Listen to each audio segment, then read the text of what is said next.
If you're thinking about buying a home in Texas or you've already started the mortgage process, this video will help things make more sense. I'm Brooks Kelly and I'm a mortgage lender here in Dallas, Texas, and I'm going to cut through all the jargon and tell you about how the mortgage process works from start to finish. So the first thing I'm going to tell you is, what is a mortgage? Well, a mortgage is a loan that's secured against a property that you're going to purchase. It's the bank's security against that house. And so it's a very arduous process if you look at it, and it's very overwhelming. And so I'm going to break it down into each step from pre-approval all the way through closing so that you understand it and can purchase a home with ease. We're going to talk about how you qualify to start out. There's three major things that come into play: cash, credit, and income. Now, cash, first of all, is the first thing that you can easily overcome when you're trying to buy a house. No, you don't need 20% down to buy a home. In fact, in a lot of cases, you don't need any money down. There's lots of different loan products that are available to you that could be a simple low down payment. There's state-assisted down payment programs. There's 0% down USDA financing,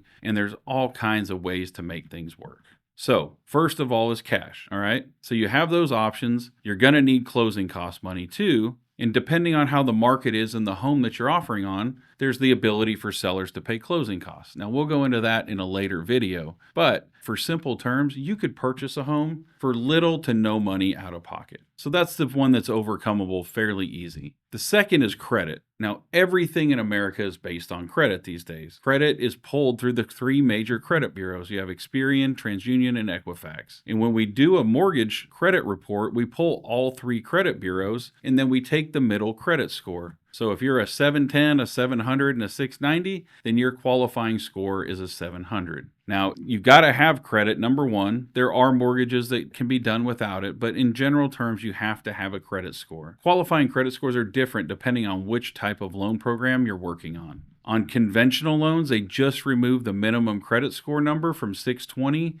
to it's arbitrary. Like, it could be anything. Now, conventional loans don't like credit score, so even though that's available, it doesn't mean that your loan's going to approve if you're a 620 or a 600 or even a 640 or 660. It depends on your overall credit risk. Now, different loan programs like FHA, you could go to a 500 credit score. Typically, 580 is where the cutoff is, and you have to put more down at that 580 number, and that goes to 10% down at that time. So it's more a liberal program when it comes to credit. FHA has a much stronger chance of approving when the credit scores are lower. So credit is necessary, not just what your credit score is, but how well have you been utilizing it? How many trade lines do you have open? What's your limit on your credit cards and your maximum balance? Are you maxing out your credit cards? Is that affecting your credit score? Have you had recent history of late payments, whether it's on a student loan or you had a car repossessed in recent months? So we're going to look at all of those factors, and ultimately it's going to go into our system. And when we run Desktop Underwriter,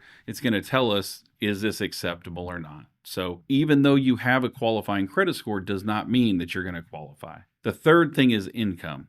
And now a lot of people have the misconception that you have to be on your job for 2 years in order to qualify, and that's not the case. When we're looking at, number one, your work history, we want to see that you have a 2-year work history. That does not mean you have to be on the same job. In fact, even if you recently switched jobs this month or last month, it doesn't automatically disqualify you. And your 2-year work history can include schooling, it can high school or college, either one. And so we can put that together. It doesn't mean you have to be in the same line of work for the last 2 years. That's kind of an older rule when it comes to your employment. Now, from an income standpoint, we want to see income stability. So if you have a salary job, that's the easiest one to qualify. Your salary is $72,000 a year. That's $6,000 a month in qualifying income. Very simple and straightforward. When you have variable income, like bonus, commission, or if you're self-employed, we're going to look at either a 1-year or a 2-year history in order to get an average, because you don't have that same monthly income that you do on a salary job. So we're going to have to take either a 12 or 24 month history and be able to average it. So that breaks down the three major components: cash, credit, and income. Now let's go into the process a little bit. When you start out the process, you're going to go through what's called a pre-qualification and then pre-approval. Those two seem to be interchangeable, but they're not. A pre-qualification is you filling out an application or going over it with your loan officer and them running a credit report and essentially taking your word for it on what your income is. A pre-qualification letter is not really worth the paper it's written on because there's been no verification in the process. It's credit and can you fog a mirror? So we take that to the next level, which is a pre-approval. The pre-approval, you actually go through the process of supplying your pay stubs, your tax returns if needed, bank statements, IDs, and any other form of documentation that the lender needs. If you've been divorced and have child support, then there's a divorce decree.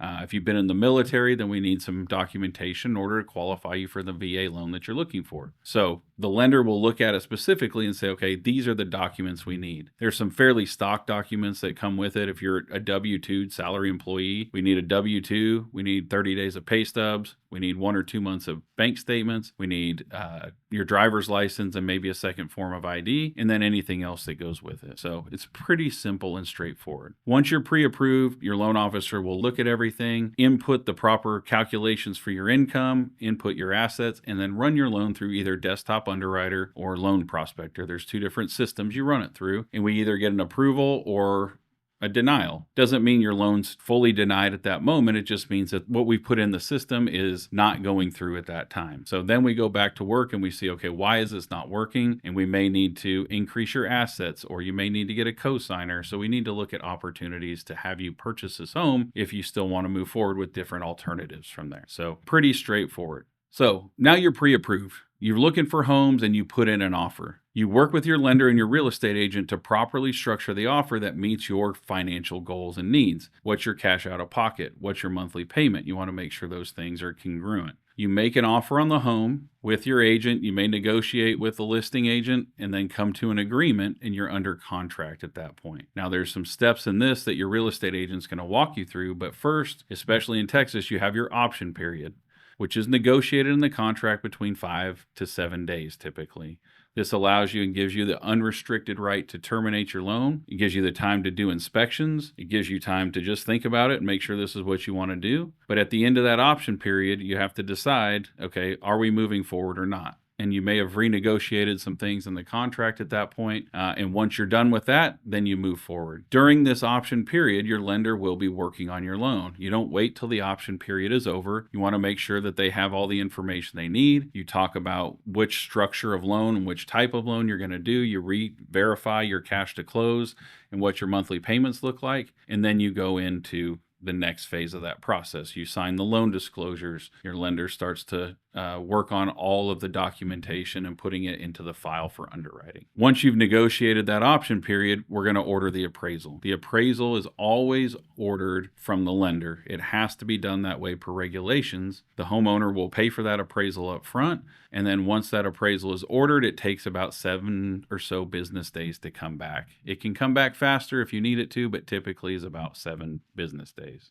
The lender will also submit your loan to underwriting at that point. They'll have all your documentation. They'll do all your ordering for your title, for insurance, for all the other verifications that are necessary, and then submit your loan to underwriting. So even though during the pre-approval process, the loan officer looked at everything and said, yes, this all looks great, this all matches up, this meets guidelines, you still have to send everything to an underwriter. They're the stopgap in making sure that everything matches and looks right. So they'll look at everything. They may see something in there that we didn't see, and they'll ask for conditions at that point. They'll say, your loan's approved, but we need these things in order to take you to the next step, which is full approval. Most of the time isn't usually borrower related. It's usually we need the appraisal, we still need the title work, we still need insurance binder, things like that. So making sure to dot all the I's and cross all the T's. Now your appraisal comes in, and now we have the title work and the insurance and everything. And I brought title work and title companies up a few times, so let me stop here for a second. In Texas, every loan closes at a title company. The title company is like a third-party intermediary. They're like Switzerland. They're there to collect all the money and all the contracts and make sure that everything goes to the right place once the loan closes and funds. So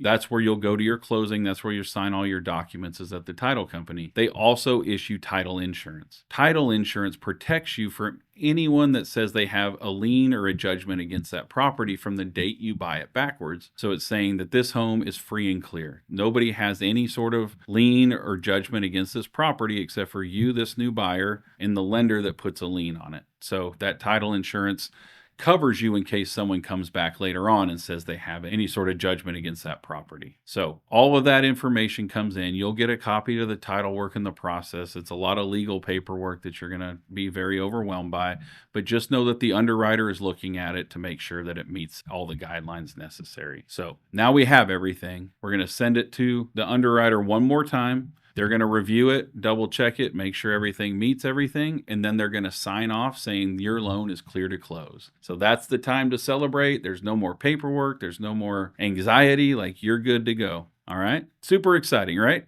Now the closer gets involved. The closer sends out imbalances with the title company. They make sure that all the money is in the right place. We match it all up and make sure that everybody is ready to go to closing. Then your loan officer will call you, go over all the paperwork, making sure that you understand this, that it matches up with what was told to you in the first place, so that you can confidently go to closing the following day or whenever that happens. The goal is for you to be clear to close well ahead of your closing date so you can take that anxiety away. It just depends on what the terms of the contract and how long the closing date is. So that's a quick synopsis of what the loan process is like. It sounds like there's 5 or 6 steps, but there's probably 30 or 40. But if you have a great lender partner and a great real estate agent, they're going to lead you through that process from start to finish, making sure that you understand what's next and what happens. So you don't have to look at these videos and memorize everything. It's a good education for you to understand what happens and then for them to walk you through and communicate through the process. So if you like this information, please continue watching. We have tons more videos for you to understand mortgages and real estate. So stay tuned in. Please like and subscribe to our page. I think you'll get a lot of value out of it.